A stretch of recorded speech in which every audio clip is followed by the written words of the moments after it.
Right. Good afternoon, everyone. Thank you for joining us.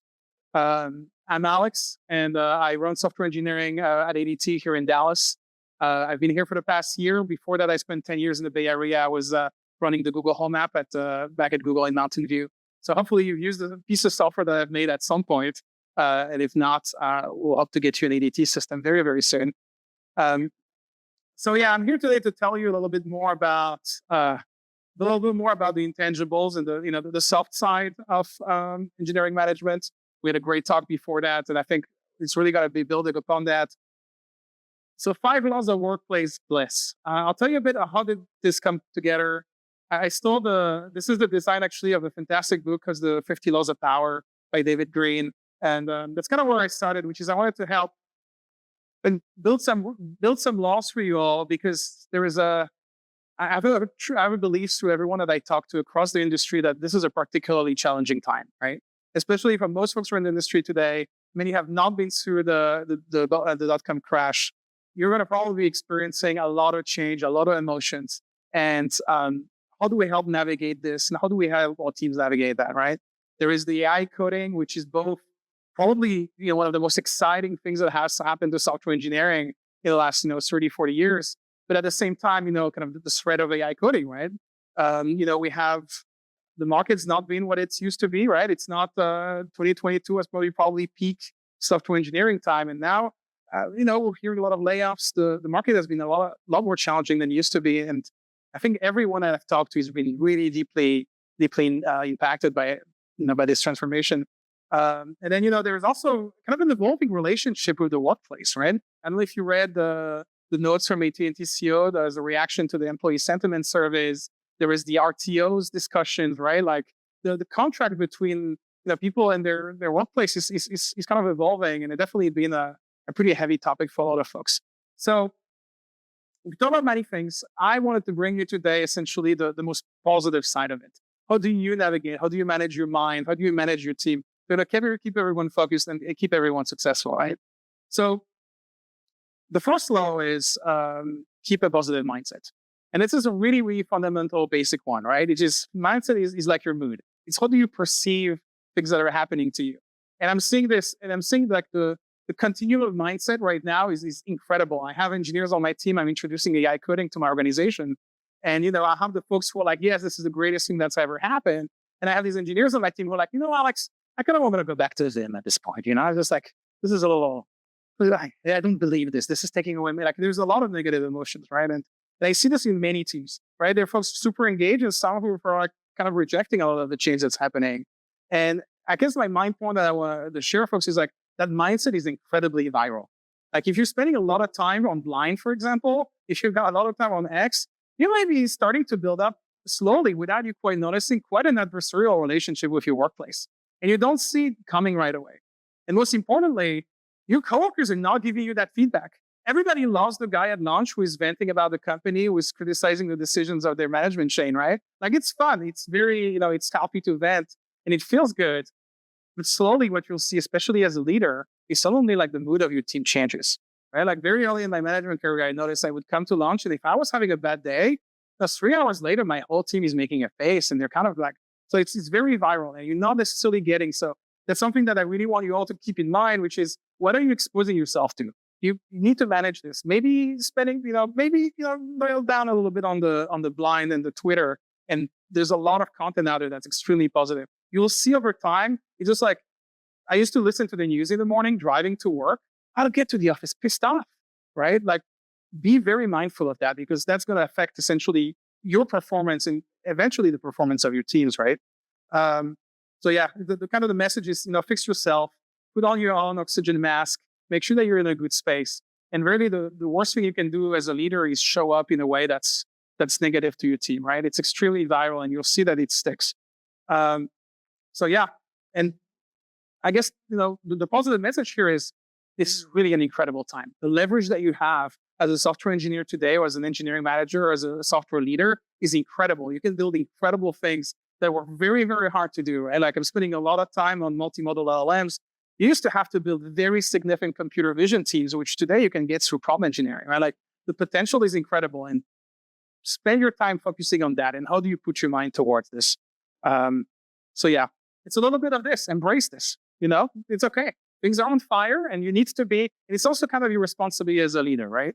I'm not serving the army, but an example that was given to me is like, in a battle, like your team's going to come to you and says, "Oh my God, we're getting surrounded. We're getting surrounded. Things are really bad." And no, like your job as a leader says, "No, things are okay." And actually taking that distance and being able to, have a mindset where you're not actually falling into the urgency and the stress is incredibly important.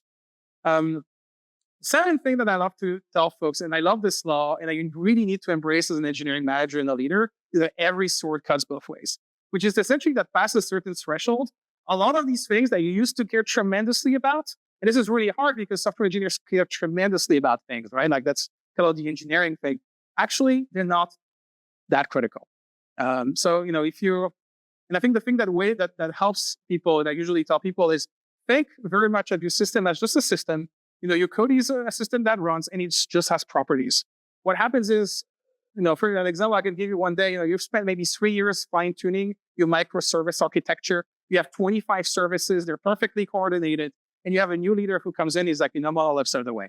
I don't believe in microservices. It's too complicated. And you're going to get that debate, right? Like as a software engineer, a big part of your role, especially the senior ones, is prevent things to, kind of maintain the status quo of the system.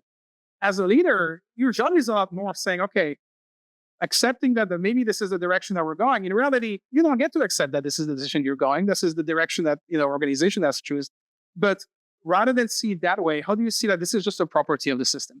In reality, your monolith is going to work probably just fine, right? Like, how do you kind of separate yourself a little bit from these decisions and really embrace the thing that a lot of the technical trade-offs, and it's really going to be an expectation on you as you go up the management tree, is like, they're not actually as consequential as you used to be. The further away you are from the code, the more you need to be able to have that abstraction.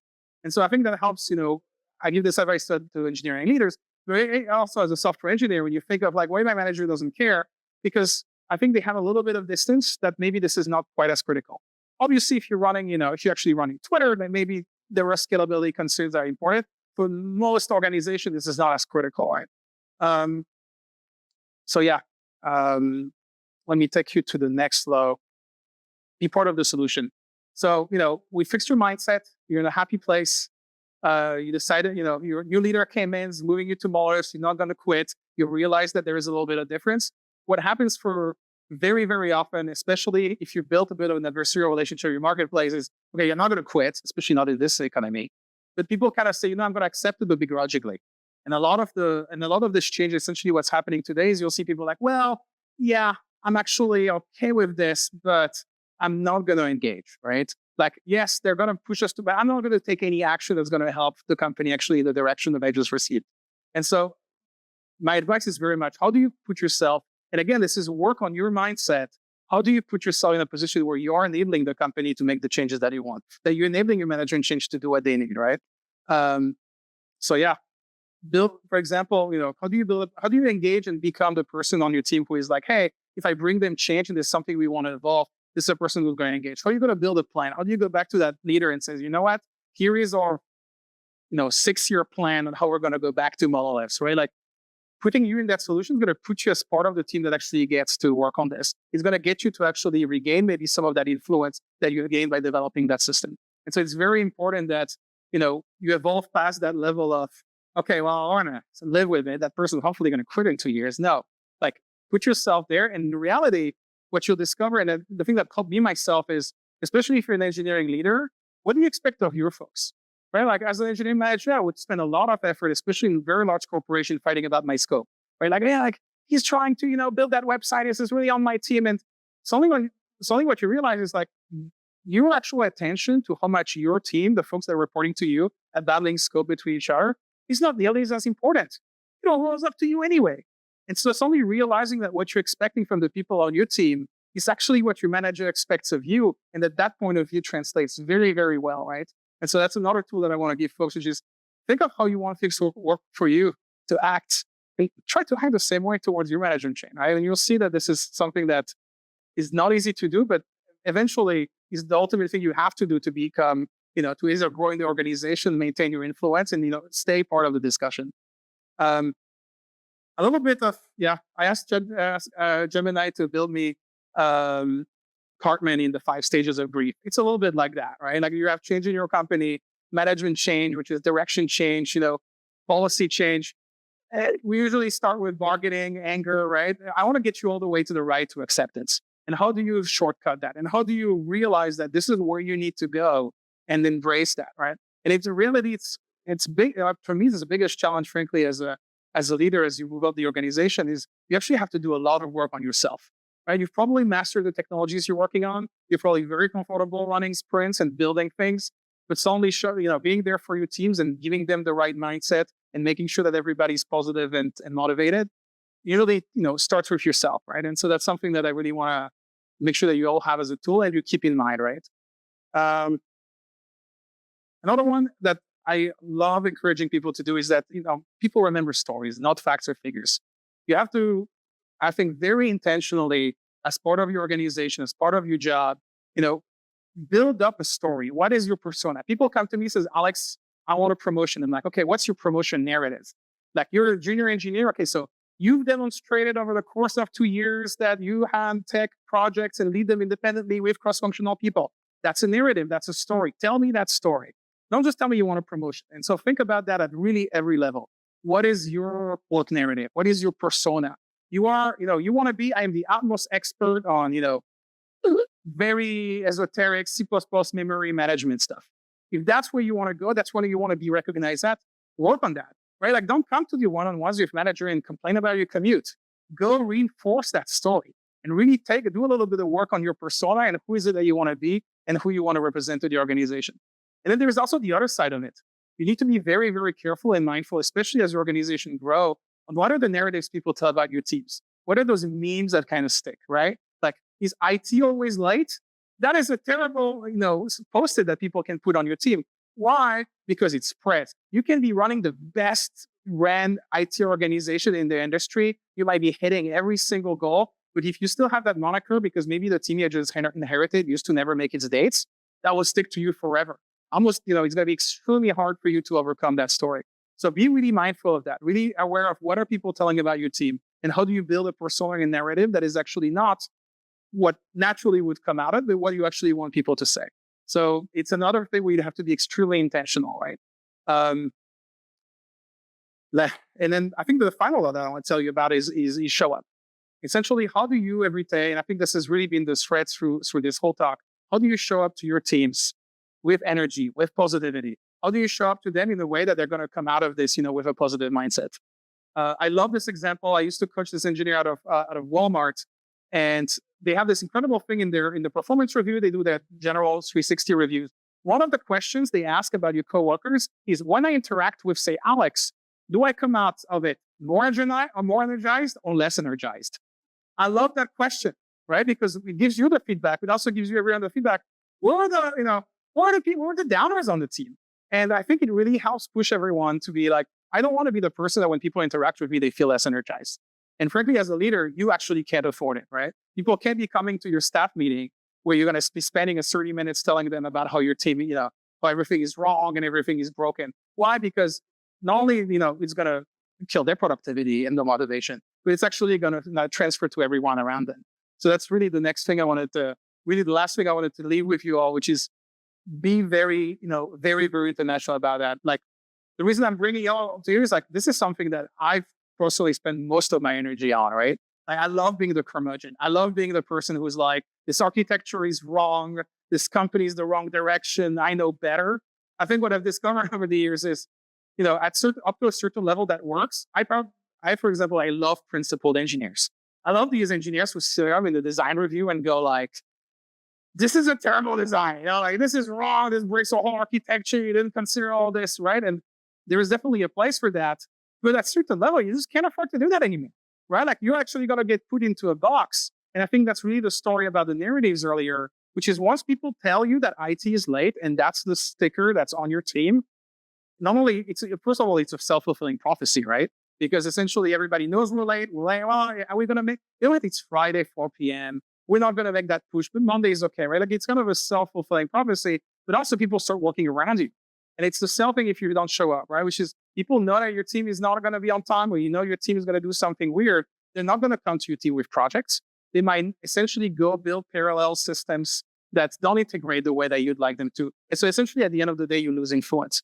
So it really kind of comes back to all this, which is make sure throughout your workdays, throughout your career, come with energy, come with positivity. And if you can't, because you can't always, go take the time to get to a place yourself, right? If you're having a really bad day and you know this meeting is going to go bad, and you know you're in a bad place, and you know this is not going to go in a productive place, just don't have the meeting. Just go get it rescheduled, go home, eat some shit, whatever it is that works for you.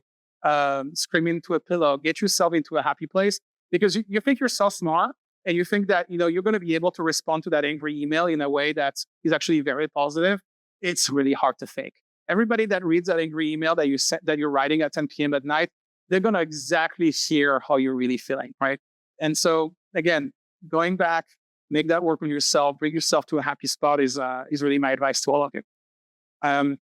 And that's all. Yeah. And I guess the last message I wanted to leave you all with is think about where we are, right? Like, again, we're in the most exciting place for software engineering in many, many years. You all have incredible leverage. You can go build really, really incredible things that used to cost a lot of money and take a lot of time. AI coding is not perfect, but you can do a lot of interesting things. You can get any code base out of GitHub and have the AI explain it to you. You can explore new technology that can score frameworks faster than ever. And so, look at that positive. Look at the positive of the human interactions that working in an office can probably bring you. And bring this to your teams. Good luck. Thank you. Yes, sir.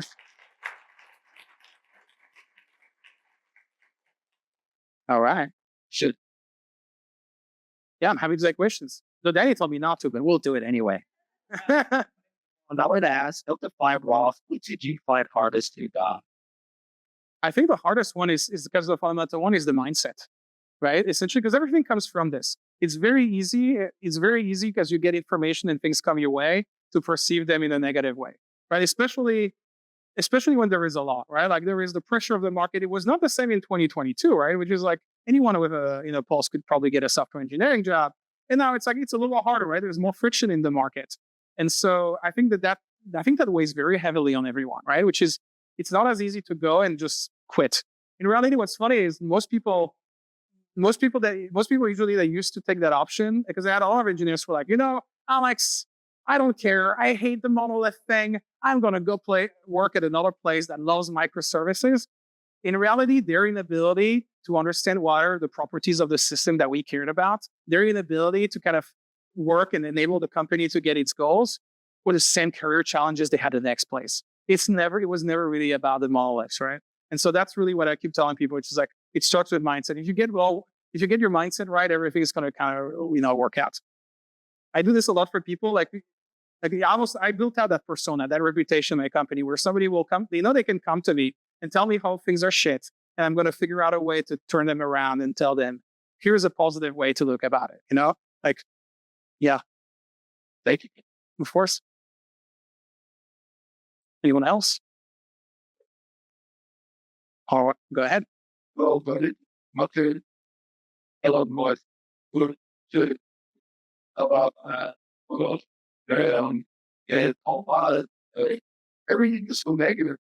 And if I was in more of a about anything, just making with a lot of you stick to like Jim just posing your thinking organ. Don't believe you actually follow.